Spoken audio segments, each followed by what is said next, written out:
Hello, Jim. Hello, Sarah. How you doing? Well, Sarah, we had convinced ourselves that we were not going to do an episode this week. I know. It's really funny. So for anyone that's been watching this series that we're doing at all, just to give you a little bit of behind the scenes. So Jim and I met earlier this week after the episode that aired this week, and what we typically do, a peek behind the curtain for y'all. We'll have kind of like an outline of things that we want to talk about. Both of us kind of share what we both want to talk about and discuss that through that list. And then what ends up happening is we typically have like a pre-interview before we end up interviewing. And sometimes that has worked really well. And sometimes I think it leaves us like we're done talking about everything. But this week in particular, like we did our pre-interview discussion, bachelor discussion, and it didn't feel like there was enough to talk about. And so then we were just like, meh, it's fine. Let's just merge the weeks, which we've done in previous episodes. And there's plenty to talk about now. The Bachelor World, like everything else, is on fire. So lots to discuss. Where should we begin, Jim? Let's begin with that interview. I The think interview being I think we need to talk Harrison. about the breaking news before Okay. we talk about the episode itself, because I think that it could cause us to think a little bit differently about the episode. Okay.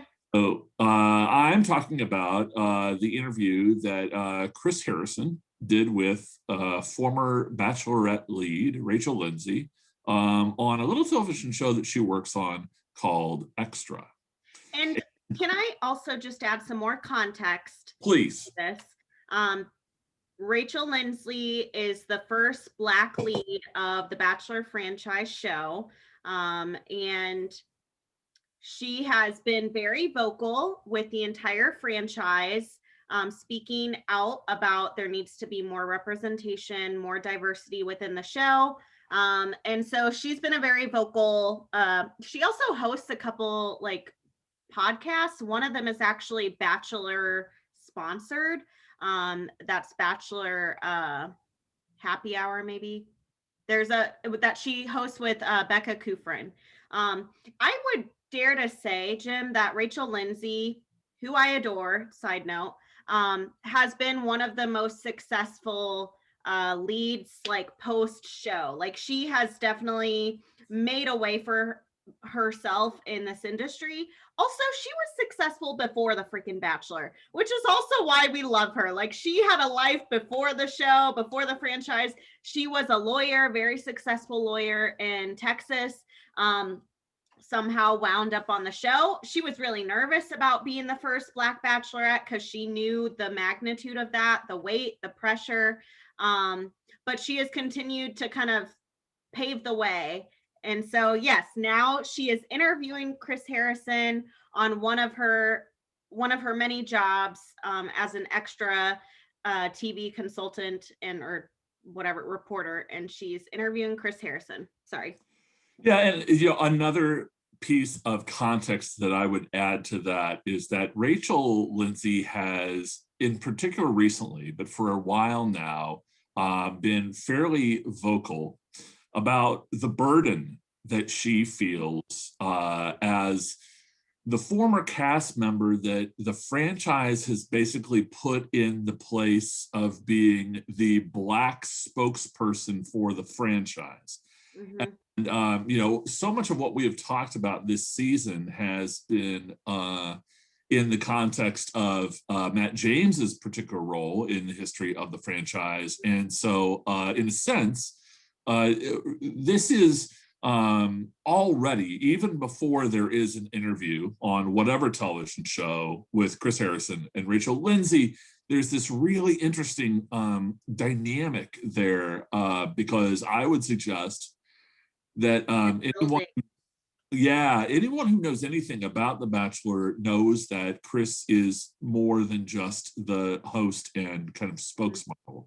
Mm-hmm. he has risen into the ranks of being an executive producer, I believe. And so in many ways, Chris is he's kind of the face of the franchise. And so when, if you want, the white face of the franchise and the black face of the franchise sit down to have a conversation about, let's say, the latest Bachelor controversy regarding race.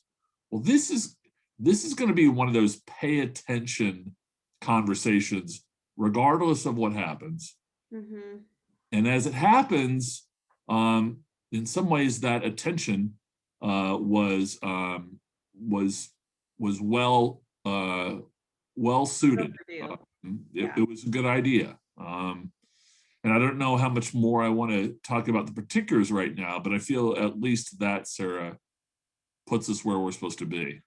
Yeah. So the interview, what I read, so I watched the interview, which you can find on YouTube. It's about 3 or 13 minutes long, and it's unedited. They didn't cut anything out. They wanted to show the whole interview as it took place. And Chris Harrison actually makes some comments in the interview saying, like, I don't know how you're going to cut and splice all of this. And they made the conscious effort to not do that, so that the viewers could see it for what it was. Rachel Lindsay.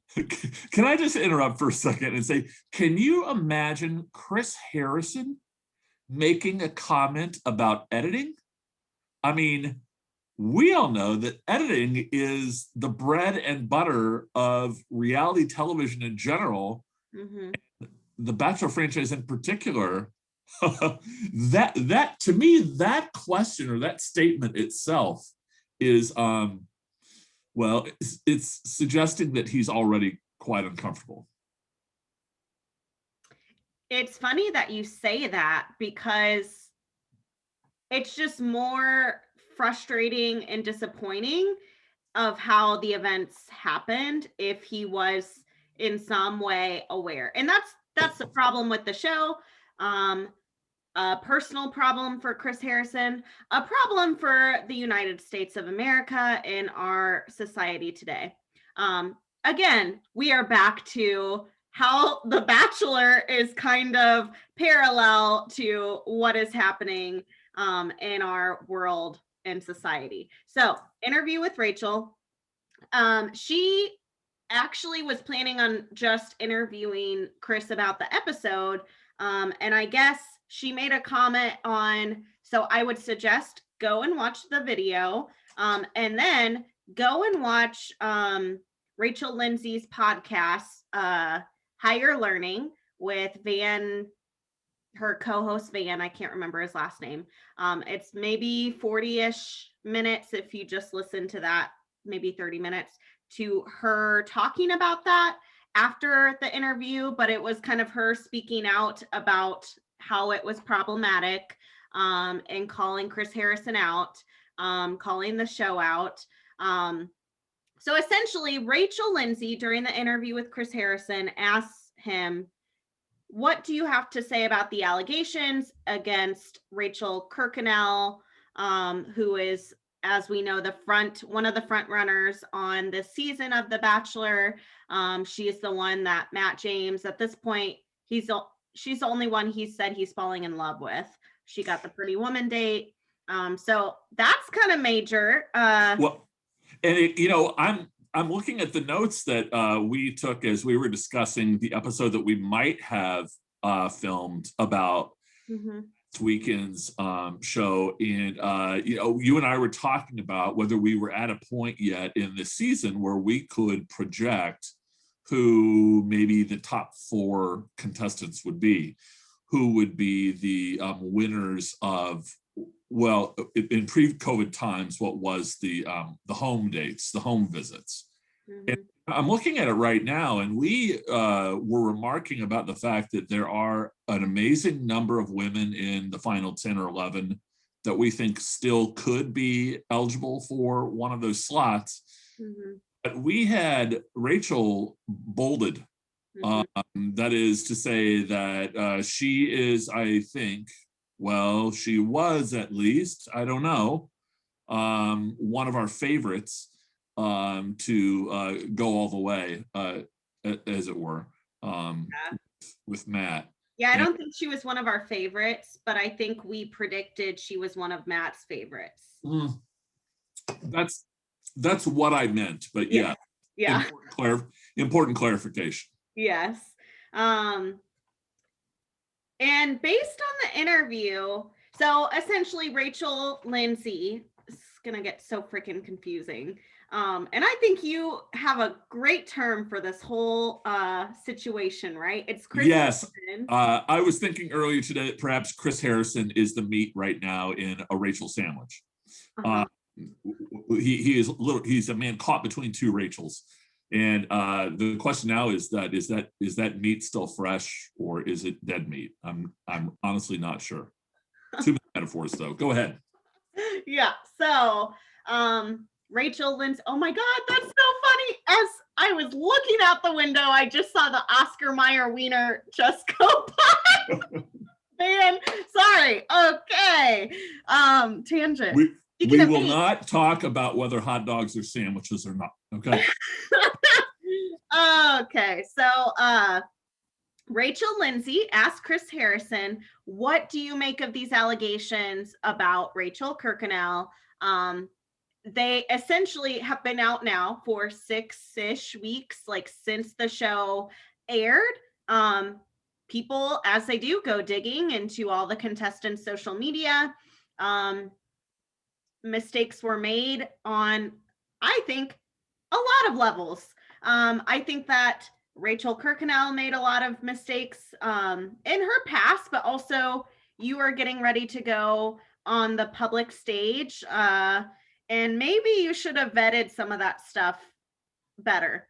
And then also the show itself should be freaking vetting all of these contestants. So I have a lot of beef, mainly with the show at this point, which I think is not surprising. Like, I feel like we have been building up to, like, Jim, I don't know if I can keep watching the show. Like, it's been so problematic, especially this season, when we were so hopeful. And I feel like I'm being really let down right now. Well, Yeah. and let's be clear what the particular um, controversy is surrounding Rachel. this Rachel. Okay. The controversy. I'm guessing that the typical viewer would be familiar with it, but just Yeah. clear, what's the controversy? So several, all predominantly related to her social media. The allegations being that Rachel is probably racist, and she's had a lot of racist social media posts. One of them, so the most recent one, which is what the interview centers around predominantly, is her at like sorority party when she was in college in 2018, um, at a plantation antebellum home, and it was, the theme of the sorority party was celebrating the Old South, and so all the women wore like Scarlett O'Hara dresses, and so there's a photo of her, like, I think she is taking a selfie with her girlfriends at this Old South party celebrating the Old South in 2018. And Chris Harrison is like, is that a good look in 2018 or not a good look in 2021? Yeah, Chris seems to think that the dividing line in America's, like racial history happened quite recently, Right. and that 2018 is closer to the antebellum South in its mores than it is to 2021. Mm-hmm. And if I remember correctly, at one point he refers to what we come to realize is 2018 as being like 5+ years ago. Mm-hmm. And in fact, no, it hasn't been that long. And so on one hand, perhaps a little bit more sympathy, a little bit for Rachel, because she was just in college, that recently. Mm-hmm. then even less sympathy for the show, because at best, what the show didn't do for her is, like you said, kind of give her some perspective on how her past would be excavated by the process of being on the show, at least longer than a week. But then again, even so, I think the show looks bad in all of this. Rachel looks bad in all of this. Chris Harrison looks really bad in all of this, because my sense is that his defensiveness, and I think that's what we got to call it, for what Rachel is being accused of, and his kind of accusation of woke culture in all of this as being the true perpetrator of the wrong.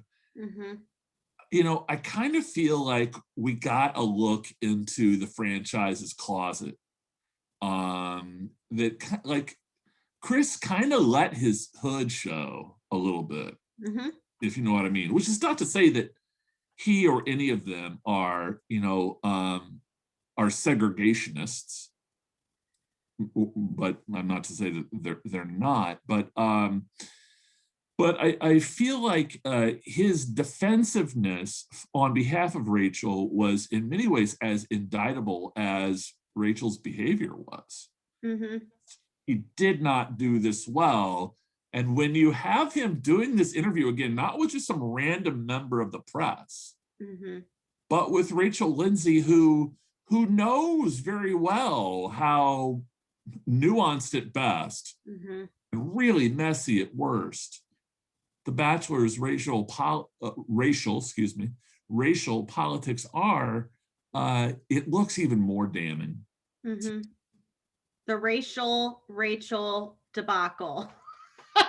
That's the name of this episode now. But you are right, Jim. So I think, okay, that was just one piece of the Rachel contestant. She also has liked some photos of friends posing in front of Confederate flags. And I think in the more couple years span, she also has dressed up in some culturally appropriating outfits. So there's been a lot of just problematic behaviors on her social media. And so generally, I would say from the Chris Harrison interview, and now I've watched it 2 or 3 times, I do not disagree with everything he is saying. And so I am a little bit torn. I do not love Chris Harrison. I want to make that clear. I have never, I feel like I have always sensed that I would never be friends with this person, but he is really good at his job. I do not think we share the same values and morals, and that's fine. But he's good at his job. Clearly he's kept it for 20 something years. And I think he was just his main point that he was trying to get across was this whole idea of cancel culture. And that people need to stop bashing Rachel and give her essentially give her a pass, kind of, I think is what he was saying. But what I think is more troubling is that Chris Harrison, so Rachel is 23? She is very young. These are things we expect from people her age. We all freaking make mistakes. I know I have made mistakes.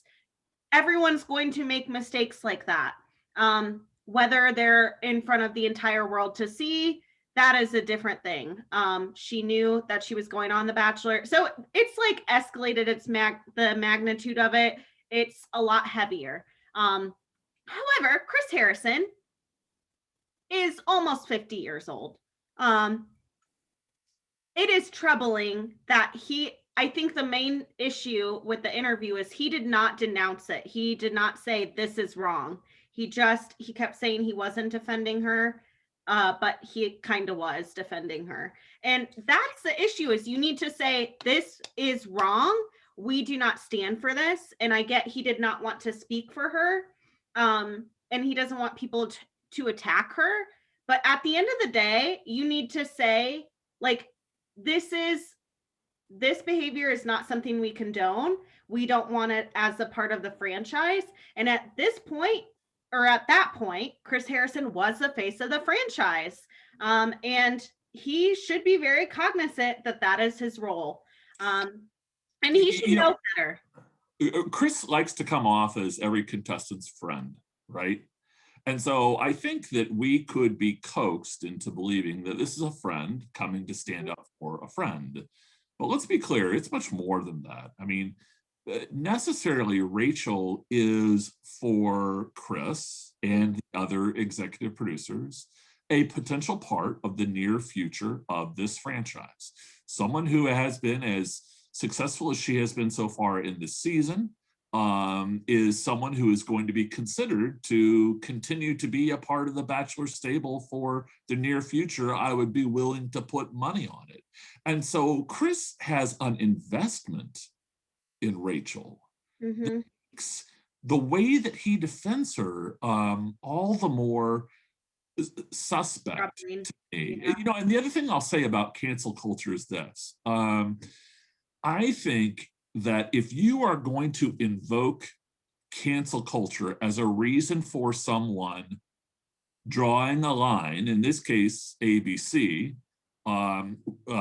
because on one hand, we have Rachel, the contestant, being called out for her behavior, but now we have Chris Harrison himself, at least temporarily removed from his post for his words on this interview.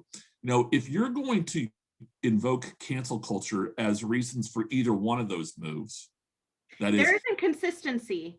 Yes, you have to be as sure that you are right as people would have been up till now invoking the race card, which is to say that when that term comes up, you are basically doubling down on something that is just as or more likely discrimination. You've just decided that in this case, it's righteous, right? Yeah.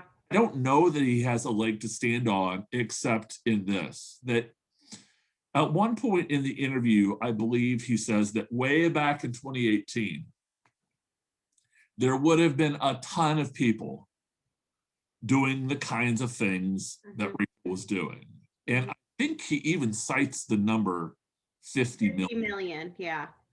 And what I would say is, A, I think it's a ridiculous argument, but B, if in some ways he's trying to make a comparison between the kind of behaviors that Rachel, the contestant, is associated with, and the kind of behaviors that, you know, also exist on kind of the political level in the United States right now that have brought the support of, you know, millions of voters for, at least in part, a continuation of those kinds of activities, then shit, like, Chris kind of has a point. It's like, it's not one that I would give him credit for, particularly as a way to kind of let Rachel, the contestant, off the hook.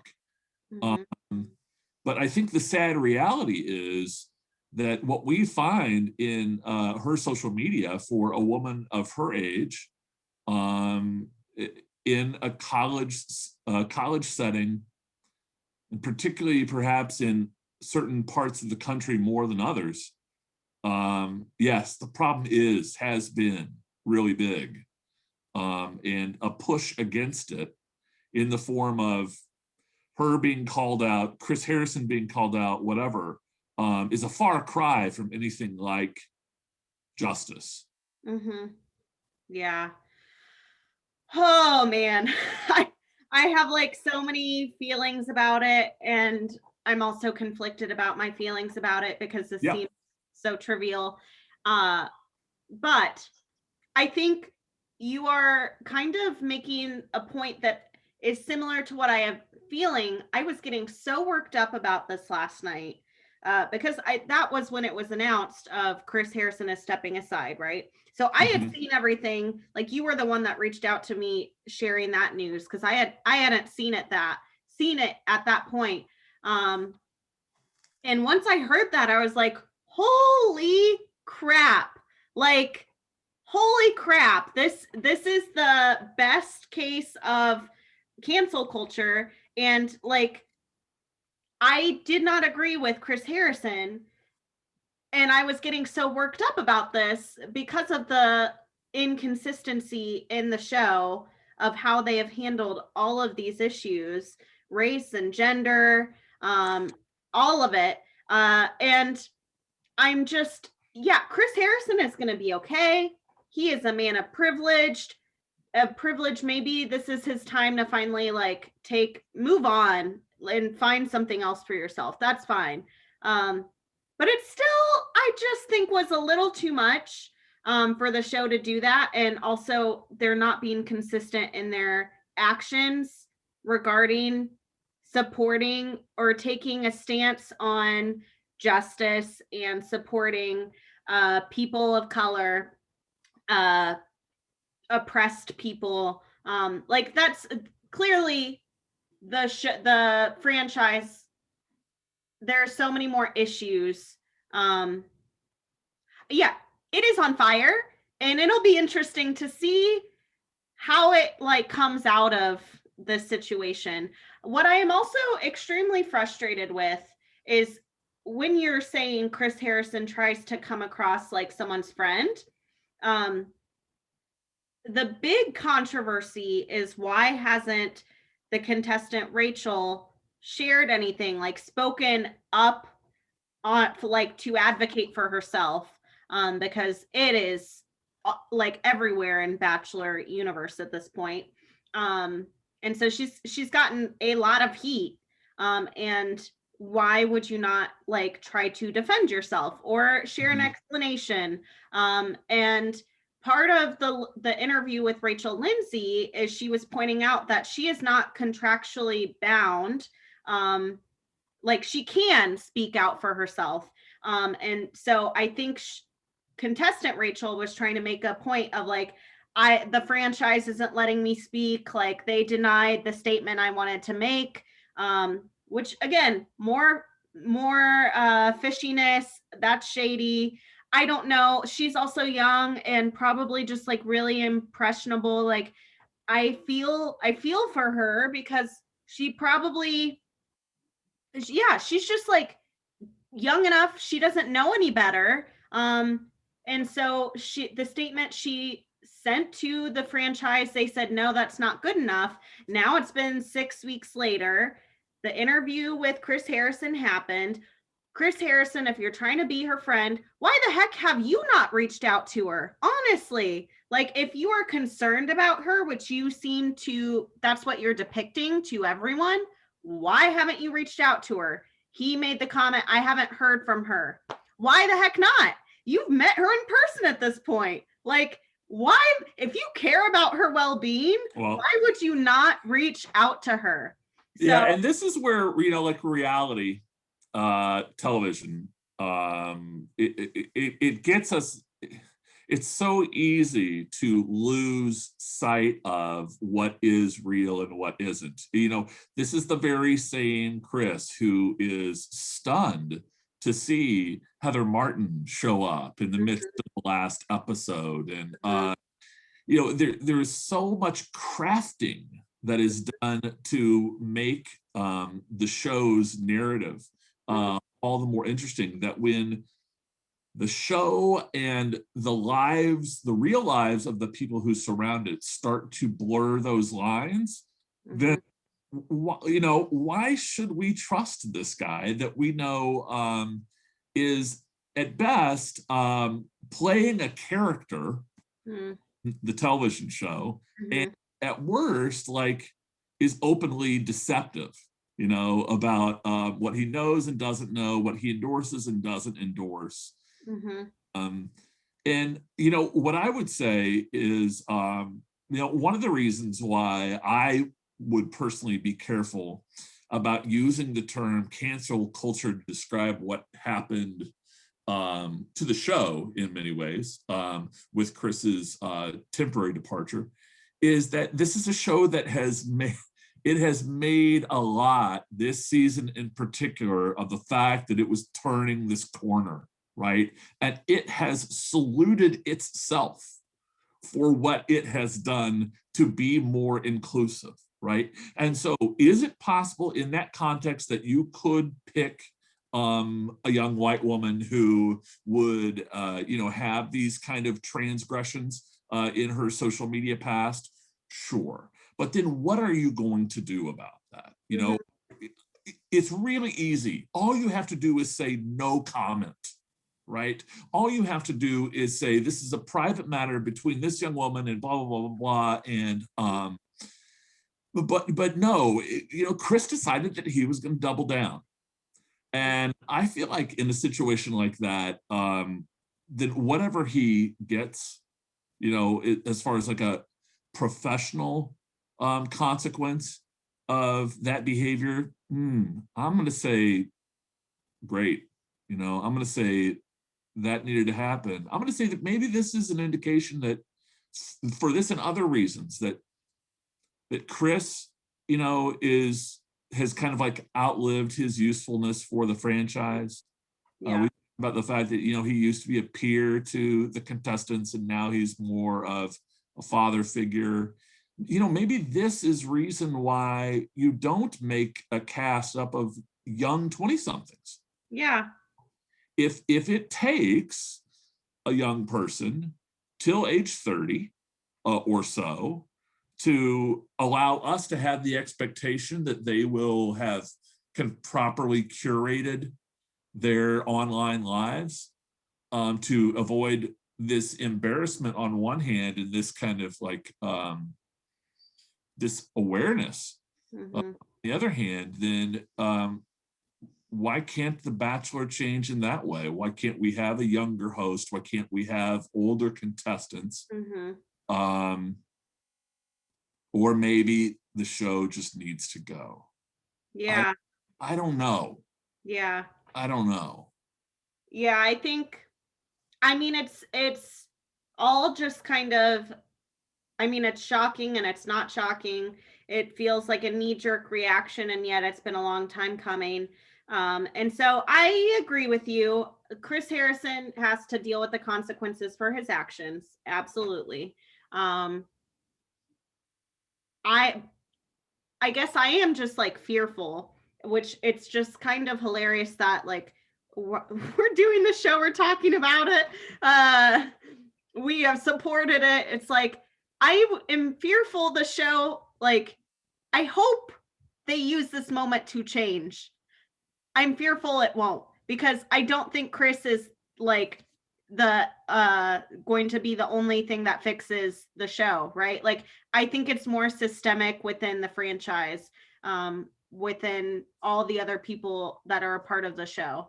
And so I think that's what I'm the most fearful of.